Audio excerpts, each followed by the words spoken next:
32nd board sideways. Carmichael to the left. Ferry to the right. Not a bad start by Ricky, but it looks like another green by John Dowd gets the whole shot. Right near Ricky Carmichael. Tortelli, Huffman, LaRocco, Villeman, Shane King, they're also up there in the mix. And right away, Ricky Carmichael takes the lead away from Dowdy. Are you sure this isn't a replay of the first moto? Because that's exactly where Carmichael made his pass. Watch him head into that sand loop section. Just attacks it. Ricky Carmichael has got the killer instinct. There's no question about it. I'll tell you what, if you stand next to the track and watch him go by, it's scary. It's really, it doesn't make you go, I want to go riding. It makes you think, man, that guy's nuts. There's Sebastian Tortelli, second in the points race, getting by John Dowd, moving into second place. He wants to challenge number 4. Force a mistake. Look at the lead already. And he's just pinned everywhere. He just positions the bike over that jump, just angles the back end out, lands in the berm, and he's pinned again. Tortelli has a good look at him, but he better pin it harder than Carmichael is, if that's even possible, if he plans on having a chance to win this race. Dowd trying to hold on to third and catch up with Tortelli, but look at the lead that number 4, Ricky Carmichael, has already put on Sebastian Tortelli. Yes, Tortelli still has an injured ankle, but it's incredible the speed that RC is just propelling around this track. Did you see that right there? Tortelli trying to get through that sweep was fast, and he was going fast, but all squirrely. Head shake, ended up to the outside line.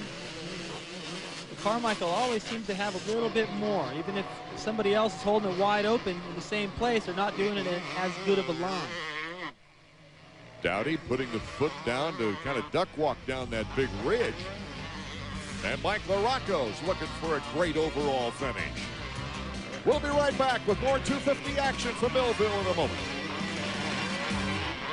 Back in Millville, Ricky Carmichael is our leader, and he's pulling away. The battle is behind him right now. Let's go down to the mechanics area where Davey Coombs is seeking out Jeremy Albrecht. Take it away, Davey. J-Bone, John Dowd, getting great starts all day long here at Millville. Yeah, definitely. No, his starts are really good today, and he's feeling a little bit better. He's been sick and broken back. He's had a lot of problems, and he really hasn't put it together yet, but he's looking pretty good today.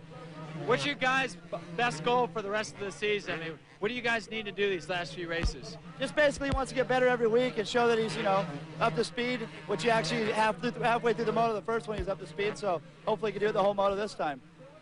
Ricky Carmichael out in front.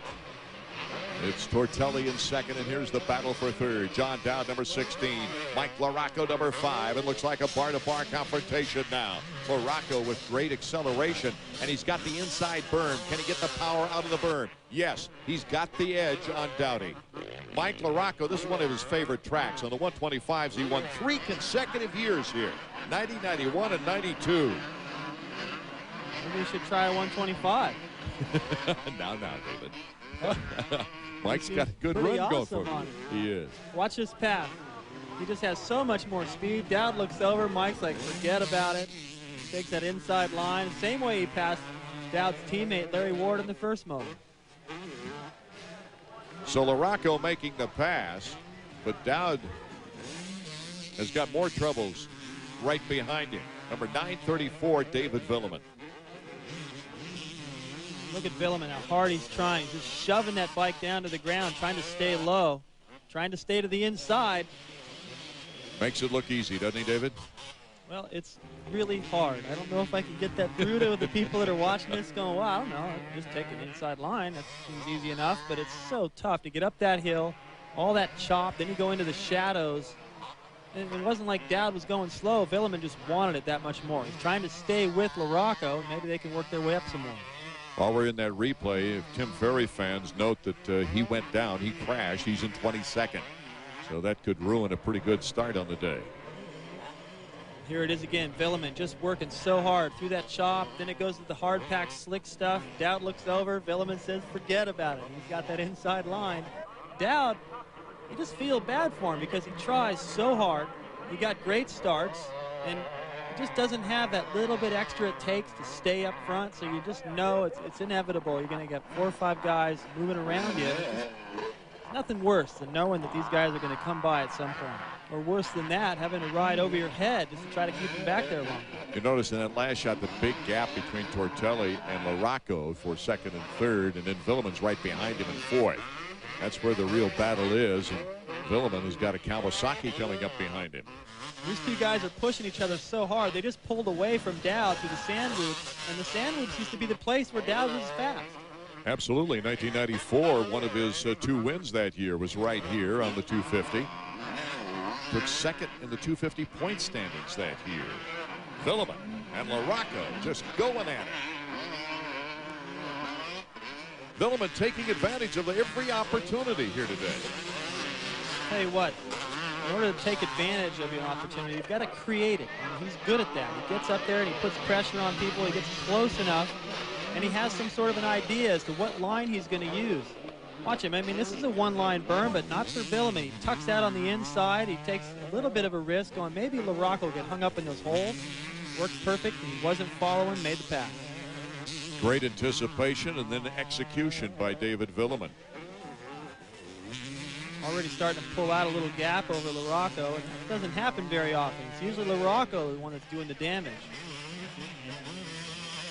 In case you just tuned in, Ricky Carmichael ran away with the first Moto, and he is running away with this one. That's the reason we're focused. And we switch to number 4, Ricky Carmichael out in front. You can hear the sound of that engine reverberate through the trees.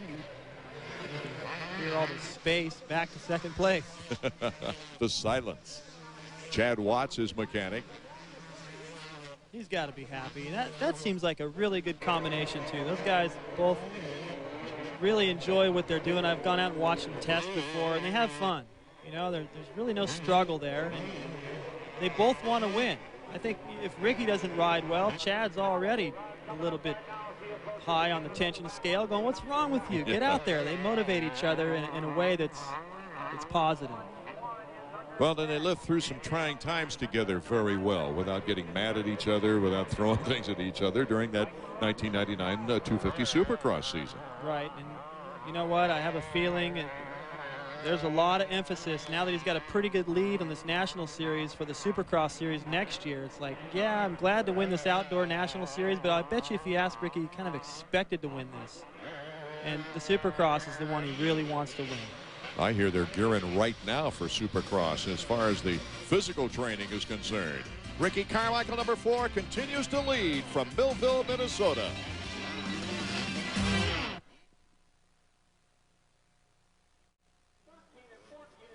So far, it's like a Sunday ride in the park for Ricky Carmichael. You got the concerned Team Honda mechanics right there.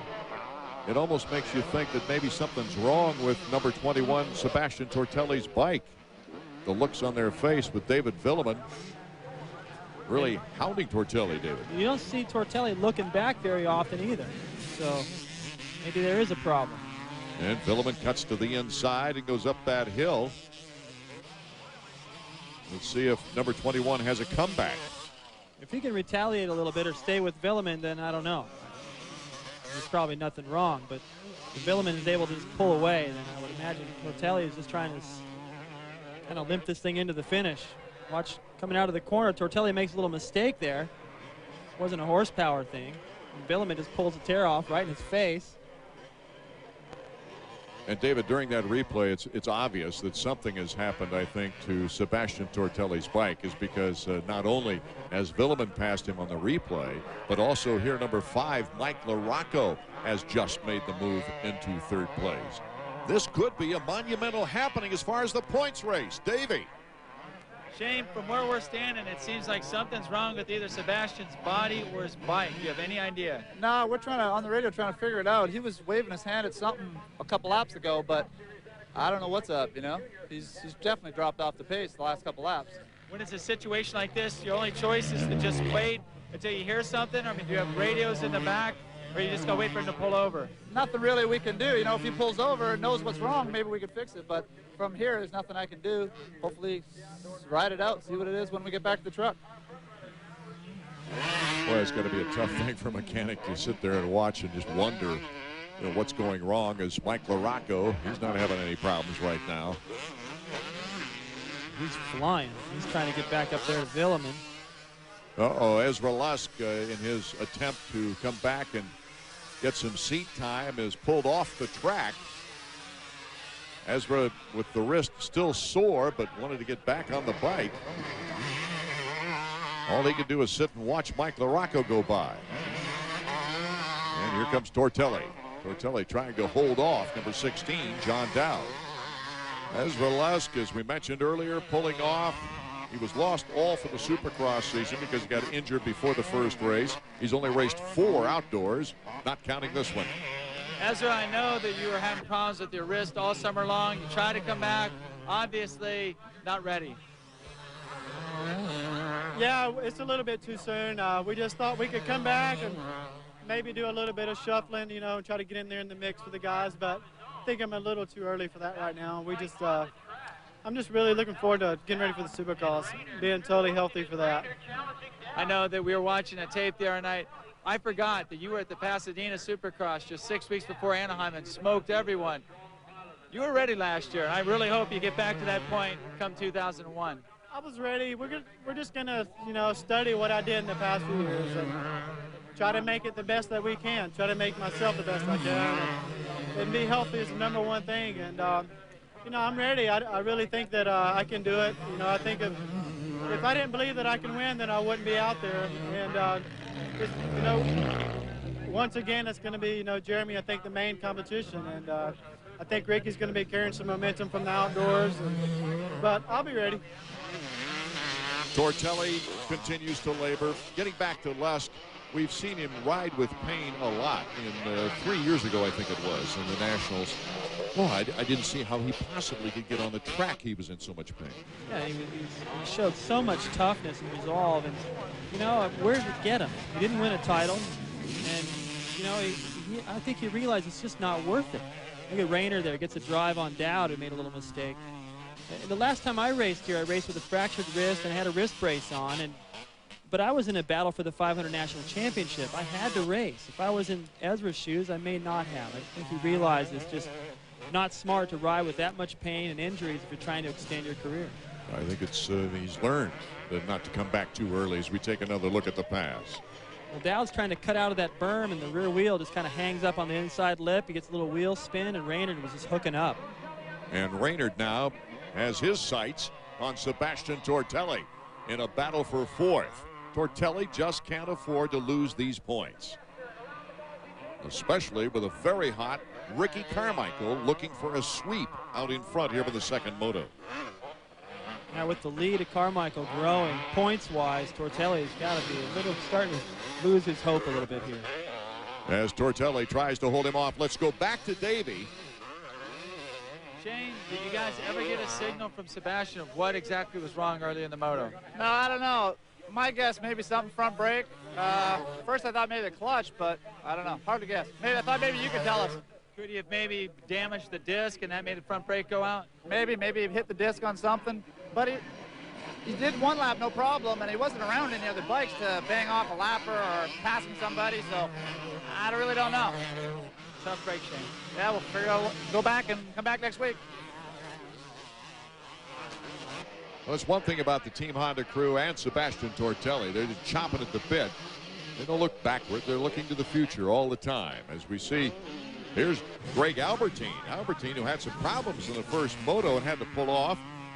But he's making a charge right now along with teammate Robbie Raynard. The series defending champion, Greg Albertine, #1. They just got by John Dowd in 17, and number 21, Robbie Raynard and Sebastian Tortelli are going at it. You see what I mean about Dowd? I mean, the poor guy has been riding his tail off this whole moto, got a great start, and it's not like he's not trying as hard as these guys. They're just better, and that's just hurt. Ricky Carmichael, who no one has seen in some time, is our leader. We'll be right back. The Chevy Trucks AMA Motocross Series is brought to you by Chevrolet Trucks, the most dependable, longest-lasting trucks on the road. And by Honda, the company that defines performance on two wheels. Performance first. And by Suzuki, makers of innovative motorcycles and ATVs. Well, here in our second moto of 250s, Ricky Carmichael's going for the sweep.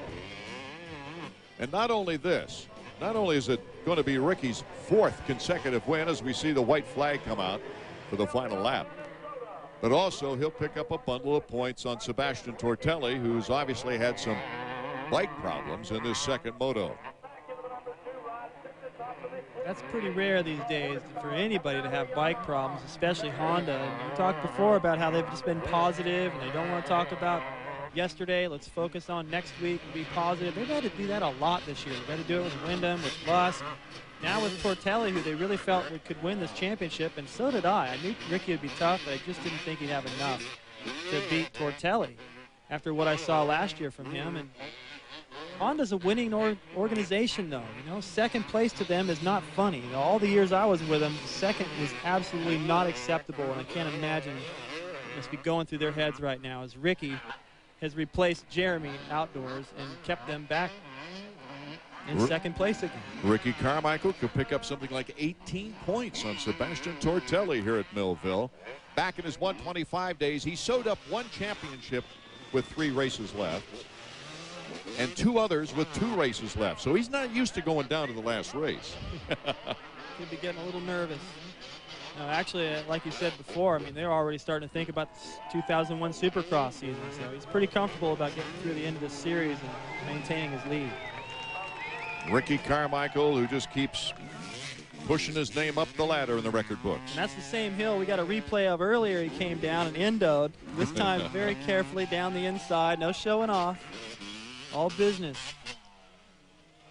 Ricky Carmichael gunning for his 7th win of the season, which is only 1 shy of the season record held by Bob Hanna. Of course, Hanna's was 8 in a row out of 9 races that year. Yeah, I got 8 in a row in the 500s, but I didn't have quite the competition. Brock Glover was he was like 5 guys, but it wasn't Tortelli and Villeman and all the guys that he's had to deal with. This is just extraordinary.